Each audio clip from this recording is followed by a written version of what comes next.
Les rideaux sont tombés ce dimanche 15 décembre 2024 sur la session ordinaire du 15 septembre dernier et c'est conformément à l'article 117 de la Constitution.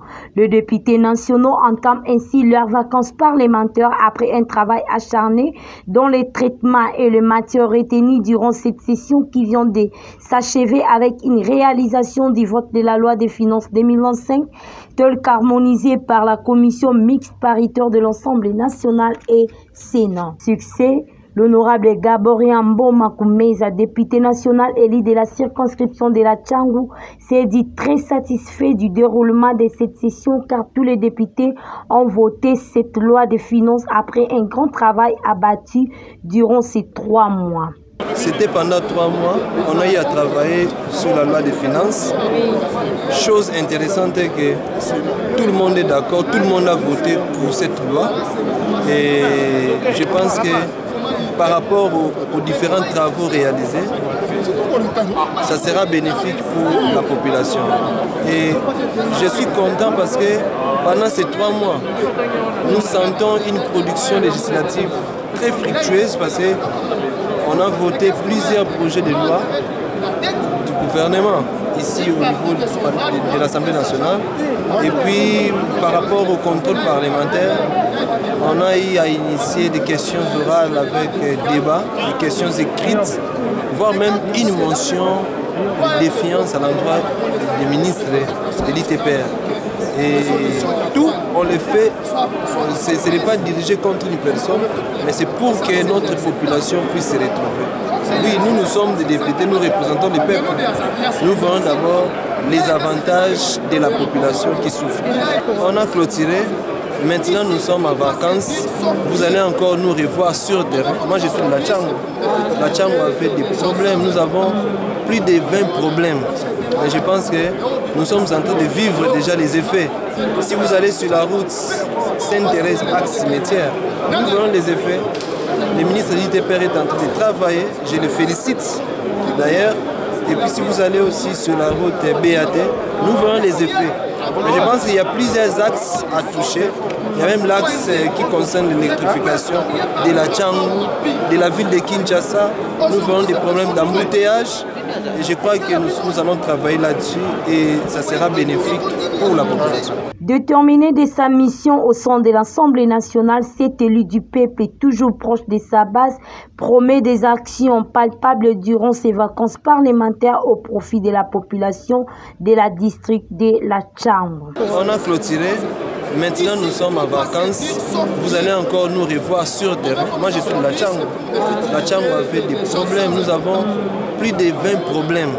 Et je pense que nous sommes en train de vivre déjà les effets. Si vous allez sur la route Sainte-Thérèse, axe cimetière, nous voyons les effets. Le ministre de l'ITPR est en train de travailler. Je le félicite d'ailleurs. Et puis si vous allez aussi sur la route BAT, nous voyons les effets.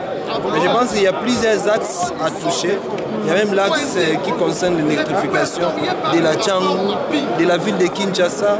Nous voyons des problèmes d'embouteillage.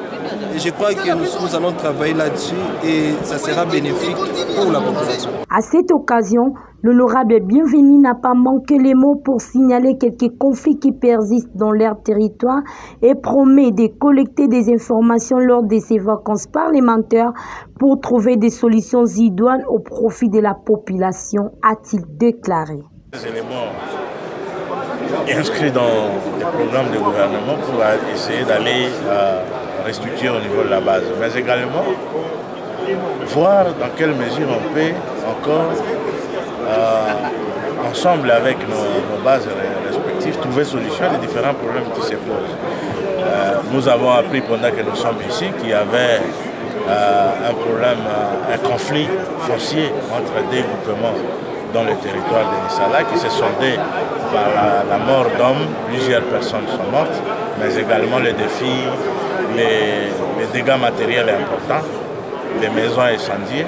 Donc ici, c'est lié d'appeler d'abord de condamner cet acte criminel, mais également d'appeler les protagonistes au calme, mais également de mobiliser des ressources pour essayer d'assister les sinistrés qui ont tout perdu à l'occasion cet accident, de cet événement tragique qui est survenu dans notre base. Mais il y a également le conflit entre les exploitants forestiers, la société chinoise qui exploite nos forêts, mais en contrepartie, ils ne font rien pour la population riveraine.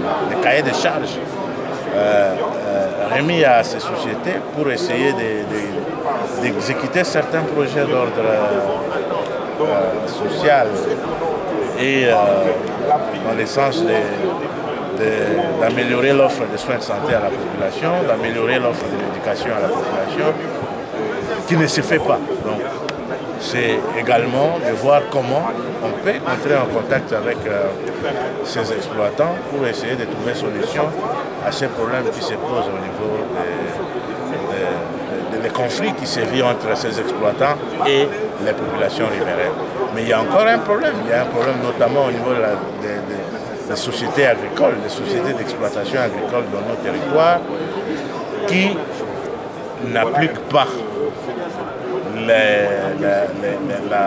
les SMIC entendu par là, les salaires minimum intégré garanti, qui n'est pas appliqué dans le paiement des travailleurs, des employeurs ne se fait pas selon la politique salariale du pays, mais également la gestion de la retraite qui ne se fait pas selon les procédures en la matière. Là aussi, nous avons ici introduit, lors de cette session, une question orale avec débat au ministre du Travail et de l'Emploi pour qu'on puisse débattre de cette question, mais malheureusement, en fonction des charges de travail liées essentiellement au budget 2025, on n'a pas pu débattre de la question de l'application des SMIC et de la gestion des retraites en République démocratique du Congo.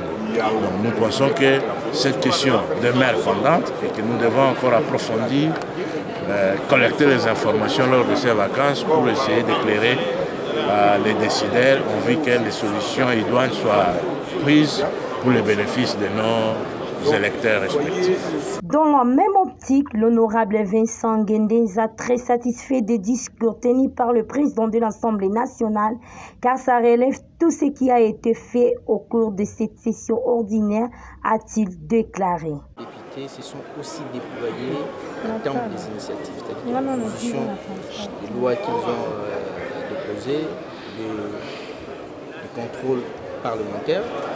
Au niveau du contrôle, il y a eu plus de 100 questions écrites adressées aux différents membres du gouvernement et aux différents gestionnaires. Plus de 100 questions orales avec débat adressées aussi à ces différents membres du gouvernement et gestionnaires.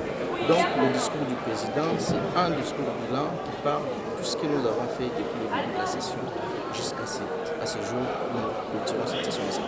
Le plus important aujourd'hui, c'est la politique diplomatique qui est menée par le président. Nous sentons dans l'action du président la volonté de mettre fin à l'insécurité dans l'Est du pays. Et cette volonté devait être réciproque. Comme vous le savez, nous sommes sous la médiation de la République d'Angola par l'entremise de son président. Et c'est cette médiation-là qui a convoqué cette réunion tripartite, la RDC, le Rwanda et l'Angola. Je pense que la médiation va tirer toutes les conséquences par rapport à cette absence. Et cela, je pense qu'elle n'empêchera rien que le processus le plus voulu par le président de la République pour s'avancer. La session ici, ça a été une session budgétaire, vous n'allez pas l'oublier.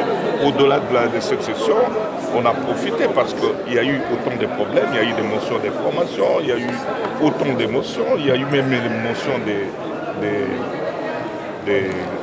des censures contre certains membres du gouvernement. Mais ça, c'est juste parce que nous avons les soucis que la situation change auprès de la population. Quand nous allons revenir à la session de mars, le 15 mars 2025, nous allons reprendre maintenant les contrôles budgétaires, les contrôles parlementaires pour essayer de booster un peu la production par le bon travail de l'exécutif. Une rencontre était prévue aujourd'hui entre le président de la République et la République, mais également le Rwanda. envie d'endiguer la situation de l'insécurité dans la partie est de la Nouvelle-Zélande. Mais il y a absence du président rwandais Paul Kagame. Comment interpréter ça? Je pense bien que la communauté internationale doit quand même prendre ses responsabilités. Nous sommes Congolais, nous ne sommes pas Rwandais. Si nous devrions nous retrouver avec Kagame, vous n'allez pas oublier que nous avions à un moment donné dit au chef de l'État de ne plus échanger avec Kagame. Mais au nom, pour l'intérêt de la paix de notre population, on a compris qu'il faut la politique, il faut toujours se mettre ensemble et voir qu'est-ce que parce que nous sommes de pays voisins. Et au jour d'aujourd'hui, je pense qu'au niveau international, tout le monde a compris que Kagame est à la base de tout ce qui se passe à l'est de notre pays. Kagame, c'est lui qui est en train d'entretenir tous ces groupes armés, tous ces gens-là qui sont en train de massacrer notre population. Et nous pensons qu'au retour du chef de l'État, les discours devraient être autres pour trouver quand même d'autres solutions. Parce qu'il ne faut pas qu'on puisse nous endormir, le président Félix qui est en train de tout faire pour qu'il y ait la paix, pour que sa population et les richesses de notre pays soient quand même favorables, productives à nous. À ce stade ici, nous pensons qu'on n'aura plus de déclarations. Tout ce qui reste est qu'au niveau international, que tous ces gens-là condamnent Kagame tout haut et ça nous fera un plaisir. La communauté internationale doit quand même prendre ses responsabilités. Nous sommes Congolais, nous ne sommes pas Rwandais. Si nous devrions nous retrouver avec Kagame, vous n'allez pas oublier que nous avions à un moment donné dit au chef de l'État de ne plus échanger avec Kagame. Mais au nom, pour l'intérêt de la paix de notre population, on a compris qu'il faut la politique, il faut toujours se mettre ensemble et voir qu'est-ce que parce que nous sommes de pays